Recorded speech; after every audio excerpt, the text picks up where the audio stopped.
बीड जिल्ह्याच्या परळी येथील नगर परिषद कार्यालयासमोर राष्ट्रवादी शरदचंद्र पवार गटाचे कार्यकर्ते तथा नगरसेवक यांच्या वतीने ढोल बजाव आंदोलन सुरू करण्यात आलेलं आहे। लक्षवेधी आंदोलन आहे, याकडे सर्वांचं लक्ष वेधलं जात आहे।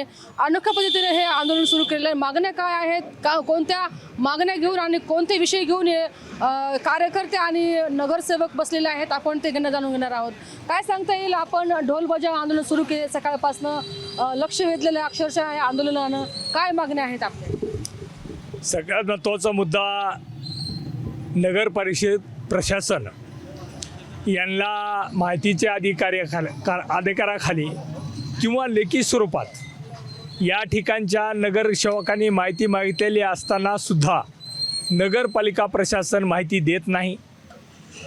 त्याच्यानंतर घरकुलाच्या मुद्द्यावरची जी माहिती आहे, कोट्यावधी रुपये घरकुलाच्या मुद्द्यावर गोरगरिबाच्या कष्टाचा पैसा या नगरपालिकेच्या प्रशासनानं आणि या ठिकाणच्या राजकीय पुढाऱ्यांना हडप केलेला आहे। मग ही प्रत्येक गोष्टीत विकासात्मक या ठिकाणी जे काही पैसा आलेला आहे, मग साध्या गटाराच्या मुद्द्यावर असेल, गटाराच्या मुद्द्यावर सुद्धा गटारातले सुद्धा पैसे ह्यांनी करोडो रुपये खाल्लेले आहेत। ज्या अर्थी गटारातला पैसा जर हे खायला मागं पुढं सरकत नसतील तर बाकी योजनेच्या बाबतीत तर विचारच करायला नको आहे। ही परिस्थिती परळी शहरामध्ये भयानक मोठ्या प्रमाणात सुरू आहे। नगर परिषद प्रशासनाचे या ठिकाणच्या नगराध्यक्षाचे कान उघडण्यासाठी, ज्याने झोपलेल्या प्रशासनाचे कान उघडण्यासाठी राष्ट्रवादी काँग्रेस पक्ष शरद पवार गटाच्या वतीनं हे आंदोलन चालू केलेलं आहे। या ठिकाणी बरेच मुद्दे घेऊन आपण हे आंदोलन सुरू केलेलं आहे। वारंवार आपण असं म्हटलेलं आहे की प्रशासनाला, नगर परिषद प्रशासनाला निवेदन दिलेले आहेत, माहिती अधिकारांतर्गत माहिती मागितल्या आहेत, मात्र लपवत आलेले आहेत। का असं होण्याचं कारण काय आहेत? या ठिकाणी हे प्रशासन आणि हे आलेलं नगर परिषद हे सर्व मिळून ह्या लोकांची, येणाऱ्या परळी शहरातल्या लोकांची हेळसांड करत आहेत। आणि जे मराठा समाजाला जे यांनी जागा दिलेली आहे, आम्हाला 15 वर्ष झालं बौद्ध विहाराला आम्हाला जागा दिलेली आहे, त्याचं कित्येक वेळेस उद्घाटन झालेलं आहे। आत्तापर्यंत खड्डे खोदलेत। आता येणारा पावसाळा आहे, त्या पावसाळ्यामध्ये त्या खड्ड्यामध्ये पाणी होणार आहे आणि या नगरसेवकांनी तिथे येऊन आता आंघोळ करायची असं चित्र निर्माण झालेलं आहे। हे फक्त गालबोट लावायचं एखाद्याला, ही जागा दिली, ही दिली, पण जी जागा दिली 15 वर्षाखाली त्या जागे वास्तूचं काहीच नाही। ऐतिहासिक बौद्ध विहार होणार आहे, पण ऐतिहासिक वस्तूचं बौद्ध विहार होत असताना त्या जागेमध्ये काहीच नाही, बांधकाम नाही, खाली JCB आणली, खड्डे केले, झालं, तीळ मात्र तिथं काहीच केलं नाही। त्याच्यानंतर अजून एक मुद्दा सांगतो मी, आपली डोंगरदुका आहे, एक पर्यटन स्थळ आहे, तिथं घनशी नदी आहे। त्या घनशी नदीवर या नगराध्यक्षाचे पती, माजी नगराध्यक्ष आहे सध्याला, त्यांनी काय केलं, 4 कोटीचा प्रस्ताव आणला की तिथे म्हणले आपण ऐतिहासिक पार्क बनवू व येणाऱ्या वृद्धांना चालण्यासाठी पुन्हा जहाज बनवू, 4 कोटीचा, आणि ते 50 लाखामध्ये भिंत बांधली, एक भिंत तळ्याची बांधली आणि 3 कोटी रुपये हडप केले यांनी। हा भ्रष्टाचार प्रशासन काळ त्याच्या अगोदरपासून चालू आहे, पण आता जे 4 महिन्यापासून ह्यांचं जे कारभार चालू आहे, ह्यांनी मंत्री, माजी मंत्री यांनी दोघांनी परळीतील सर्व जनतेला बोलवून नटराजमध्ये एक भव्य प्रोग्राम घेतला होता, एका आशेनं की बाबा घरकुलाचे पैसे वाटप होतील।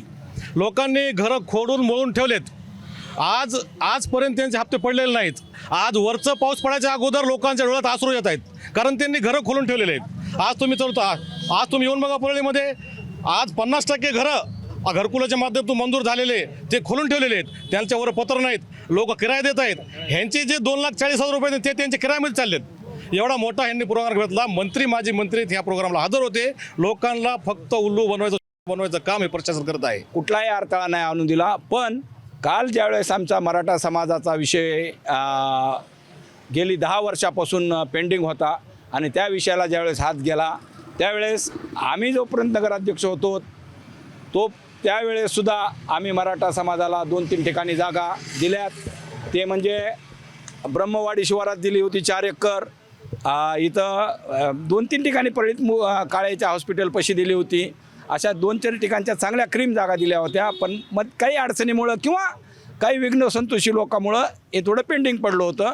पण आता परत मुद्दा निघाल्यानंतर ती आता जागा देण्यात आली की 412 आणि 413 ही जागा देवस्थान जमिनीची आहे. ह्या जमिनीमध्ये मला जेवढं माहिती आहे, मला जेवढं लक्षात येतं आहे, ह्या जमिनी खूप मोठा भ्रष्टाचार आहे. आणि ह्याच्यामध्ये जो आता अविनाश पाठक जो कलेक्टर होता ह्याचासुद्धा 50% हिस्सा होता. ही 20 ते 30 एकर जमीन आहे. ह्या जमिनीमध्ये खूप मोठा फ्रॉड आहे आणि इथले स्थानिकचे सुद्धा 2-4 लोक त्याच्यामध्ये आहेत. तर अशा पद्धतीने आपण बघू शकता की विविध मुद्दे घेऊन या ठिकाणी ढोल बजाव आंदोलन राष्ट्रवादी काँग्रेस शरदचंद्र पवार गटाच्या वतीने कार्यकर्ते आणि नगरसेवकांनी या ठिकाणी उभारलेलं आहे. अतिशय लक्षवेधी हे आंदोलन आहे आणि या आंदोलनाकडे नगर प्रशासन कसं पाहणार आहे, हे मागणे जे मुद्दे समोर आणलेले आहेत यावरती जिल्हाधिकारी काही ठोस उपाययोजना करणार का, आणि ज्या ज्या मुद्द्यावरती यांनी आरोप केलेले आहेत त्या अनुषंगाने आता नगरपालिकेचे सोबत जे प्रशासन आहे ते काय भूमिका घेणार, आता हे पाहणं तितकंच महत्त्वाचं असणार आहे. महाराष्ट्र टाइम्ससाठी सुकेशी नाईकवाडे, बीड.